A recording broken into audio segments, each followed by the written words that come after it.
नमस्कार, आपण पाहत आहात पुणे लाईव्ह न्यूज। पाहुयात आज दिवसभरातील ठळक घडामोडी।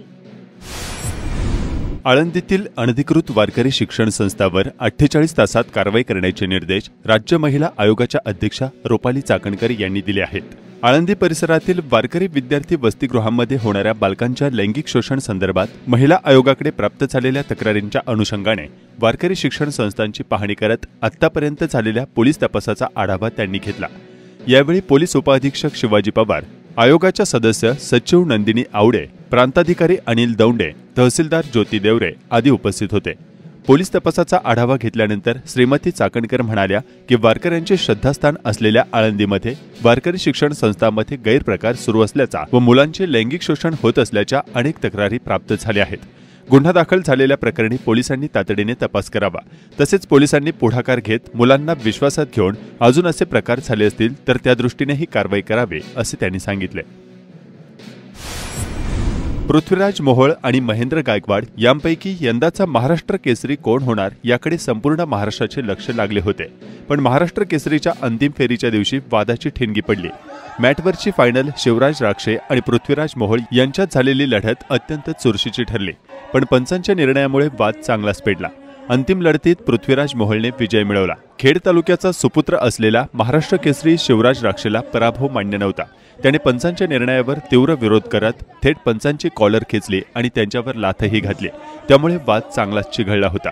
माझी पाठ टेकली नव्हती, तसेच आपण पंचांना लाथही मारली नाही असे सांगत त्याने आपली बाजू मांडली, पण पंचांसोबत भिडल्यामुळे शिवराज राक्षेवर 3 वर्षे कुस्ती खेळण्याची बंदी घालण्यात आली आहे। स्पर्धेवेळी पंचांशी गैरवर्तणूक केल्याचा ठपका ठेवत शिवराज राक्षे आणि महेंद्र गायकवाड यांचे 3 वर्षांसाठी निलंबन करण्यात आले आहे। दोन्ही पैलवानांवर करण्यात आलेल्या या कारवाईवरून राज्यभर क्रीडा वर्तुळात उलटसुलट चर्चा रंगू लागल्या आहेत। माध्यमांना दिलेल्या मुलाखतीत शिवराज राक्षेनेही आपली भूमिका मांडली आहे। आमच्यावरील कारवाई चुकीची आहे हे सर्वांनी पाहिलं आहे। कुस्ती झाली त्यावेळी आम्ही पंचांकडे व्हिडिओ पाहून निर्णय घेण्याची मागणी केली होती, त्याआधी ते निर्णय घेऊ शकत नाहीत, त्यांना तसा अधिकारही नाही। आम्ही तेथे अध्यक्ष आणि उपाध्यक्ष आणि संयोजकांकडे व्हिडिओ दाखवण्याची आणि त्यानुसार निर्णय घेण्याची मागणी केली। जर दोन्ही खांदे टेकले असतील तर मी हार मानायला तयार आहे। पंचांच्या चुकीच्या निर्णयामुळे खेळाडूवर अन्याय होत असेल तर पंचांवरही कारवाई करायला हवी असं शिवराज राक्षेने म्हटलं आहे। शिवराज राक्षेने याआधी 2 वेळा महाराष्ट्र केसरीची गदा जिंकली होती। त्याने आरोप केला की तिसऱ्यांदा महाराष्ट्र केसरी होऊ नये यासाठी त्याच्या विरोधात जाणून बुजून निर्णय देण्यात आला।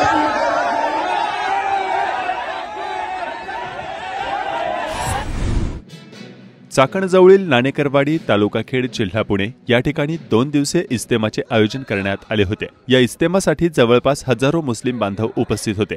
या पार्श्वभूमीवर तब्बल 50 एकरवर मंडप तसेच पार्किंगची व्यवस्था करण्यात आली असून आरोग्य व्यवस्था, ठिकठिकाणी पाण्याची व्यवस्था तसेच मुक्कामाची व्यवस्था करण्यात आली होती। सुरुवातीला हा इज्तेमा महाराष्ट्र राज्यासाठी आयोजित करण्यात आला होता, मात्र काही संघटनांनी वाहतूक कोंडी आणि अन्य कारणावरून पोलिसांना निवेदन दिले होते।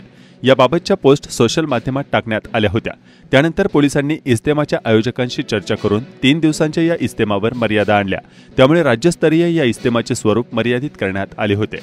रविवारी दिनांक 2 फेब्रुवारीपासून येथे मुस्लिम बांधव यायला सुरुवात झाली होती। राज्यातील धर्मगुरू मंडळींनी मुस्लिम बांधवांना मार्गदर्शन केले। इज्तेमाच्या पार्श्वभूमीवर रस्ते वाहतुकीस अडथळा निर्माण होऊन वाहतुकीची कोंडी होऊ नये आणि रहदारी सुरळीत होण्यासाठी खुद्द मुस्लिम स्वयंसेवक आणि पोलिसांनी वाहतूक सुरळीत व्हावे यासाठी नियोजन केले होते। कार्यक्रमस्थळी वाहतूक व्यवस्था अत्यंत सुरळीत असल्याचे चित्र पाहावयास मिळाले। सोमवारी 3 फेब्रुवारी रोजी सायंकाळी इज्तेमामध्ये सहभागी झालेल्या मुस्लिम बांधवांची सामूहिक दुआ झाली। मुस्लिम बांधवांची यावेळी मोठी उपस्थिती होती। सोमवारी दिवसभर मुस्लिम धर्मगुरूंनी इज्तेमास असलेल्या समाज बांधवांना मार्गदर्शन केले। पोलिसांचा यावेळी मोठा बंदोबस्त होता।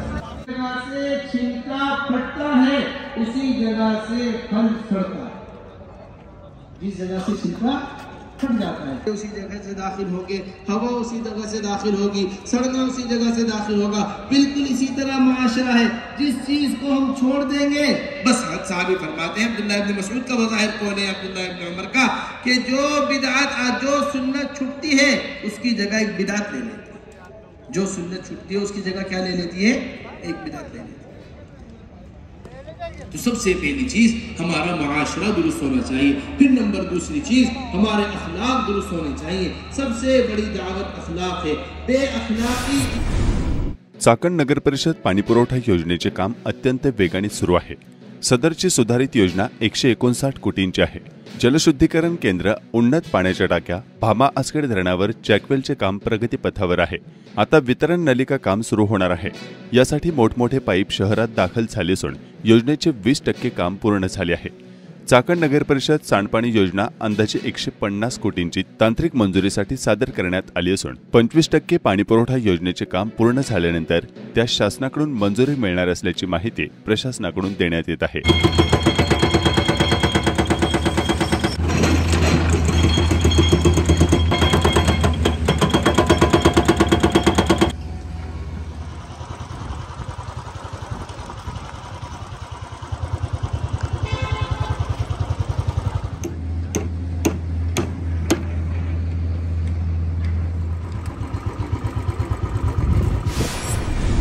भंडारा डोंगरावर माघ शुद्ध दशमीच्या निमित्ताने अखंड हरिनाम सप्ताह, गाथा पारायण व कीर्तन महोत्सवाचे आयोजन करण्यात आले होते। यावेळी रामायणाचार्य हभप संजय महाराज पाचपोर, खेड तालुक्याचे आमदार बाबाजी काळे यांच्यासह मान्यवर उपस्थित होते। खेड तालुक्याचा सुपुत्र असलेल्या महाराष्ट्राच्या वैष्णव ठाकूर या 23 वर्षीय खेळाडूने डेहराडून या ठिकाणी 38व्या राष्ट्रीय क्रीडा स्पर्धेच्या वेट लिफ्टिंगमध्ये राष्ट्रीय विक्रम नोंदवीत रुपेरी कामगिरी केली। खेड तालुक्यातील ठाकूर पिंपरी या गावचा खेळाडू वैष्णव याने पुरुषांच्या 102 किलो वजनी गटातील स्नॅचमध्ये 160 किलो वजन उचलले आणि गतवेळी जगदीश विश्वकर्मा याने नोंदवलेल्या 157 किलोचा विक्रम मोडला। स्नॅचमध्ये वैष्णवने आघाडी घेतली होती, मात्र क्लीन आणि जर्कमध्ये त्याला 175 किलो उचलता आले। एकूण त्याने 335 किलो वजन उचलून रौप्य पदक जिंकले। नुकत्याच झालेल्या अखिल भारतीय आंतरविद्यापीठ स्पर्धेतही त्याने सोनेरी कामगिरी केली होती। त्याचे वडील शेतकरी असून वैष्णव हा राजगुरुनगर येथील हुतात्मा राजगुरू महाविद्यालयातील कला शाखेत शिकत आहे। मांजरेवाडी धर्म तालुका खेड येथील ग्रामदैवक धर्मनाथ महाराजांच्या यात्रेनिमित्त कबड्डी स्पर्धा उत्साहात पार पडल्या। प्रथम क्रमांक चिंचवड येथील धनेश्वर कबड्डी संघाने मिळवला। जिल्ह्यातील 32 संघांनी स्पर्धेत सहभाग घेतला। कबड्डी स्पर्धेचे उद्घाटन बाजार समितीचे सभापती विजयसिंह शिंदे आणि मान्यवरांच्या हस्ते पार पडले। आमदार बाबाजी काळे व अन्य मान्यवरांनी भेट देऊन शुभेच्छा दिल्या। चाकण शहरातील अंतर्गत रस्त्यांवर मोठ्या प्रमाणावर पार्किंग करण्यात येणाऱ्या वाहनांमुळे वाहतूक कोंडी होती। रस्त्यावर अनेक वाहने लावून लगतच्या दुकानांमध्ये खरेदीसाठी जाणारे नागरिक अशा वाहतूक कोंडीला कारणीभूत ठरतात। कोथिंबीर पिकाला सध्या कवडीमोल भाव मिळतोय, त्यामुळे शेतकरी बाजारात कोथिंबीर नेण्यापेक्षा थेट शेतात ट्रॅक्टर घालून पिके भुईसपाट करतात। वाकी बुद्रुक येथील शेतकऱ्यांनी उभ्या शेतात ट्रॅक्टर घातल्याचं चित्र आज पाहायला मिळालं।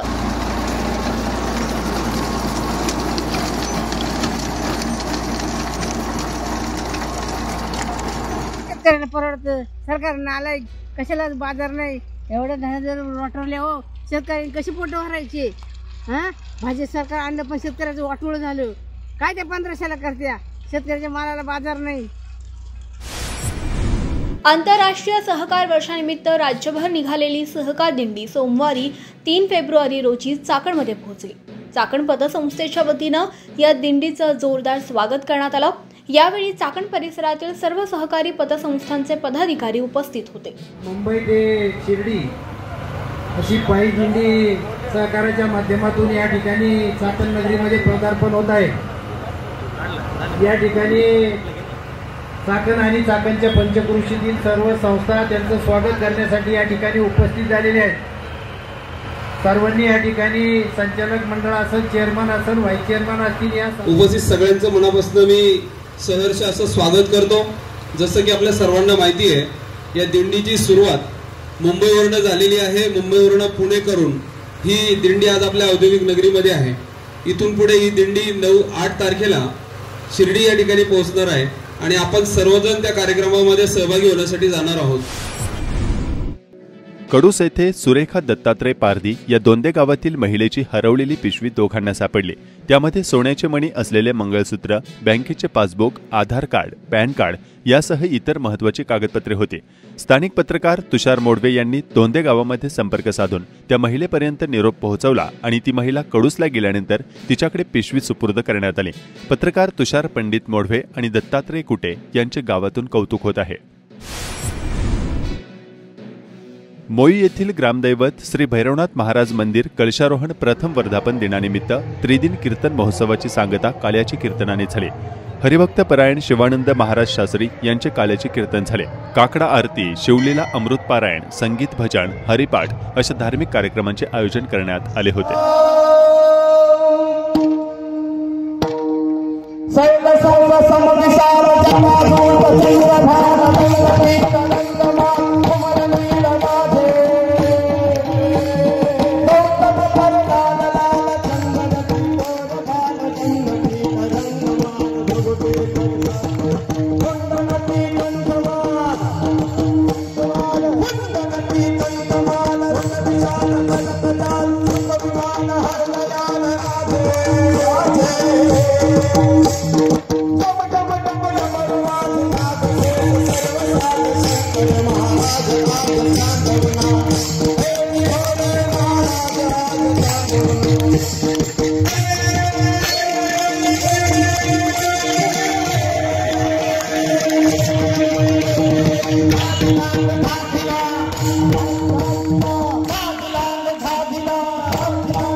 नमस्कार, आपण पाहत आहात पुणे लाईव्ह न्यूज।